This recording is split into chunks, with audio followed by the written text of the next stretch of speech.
সাবধান সাবধান, নতুন করে নতুন স্বৈরাচারীদের আগমন।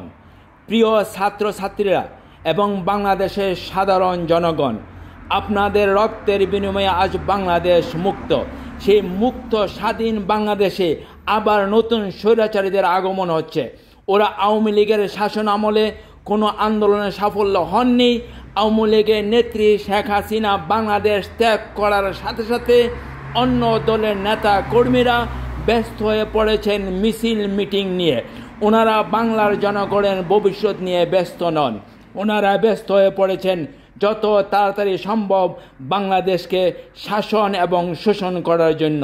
ওদেরকে বিশ্বাস করবেন না, ওরা বাংলাদেশের ভালো চান না, ওনারা চান শোষণ এবং শাসন, অন্য কিছু নয়। ওদের থেকে সবাই সাবধান থাকবেন। সাবধান সাবধান, ওদের থেকে সবাই সাবধান।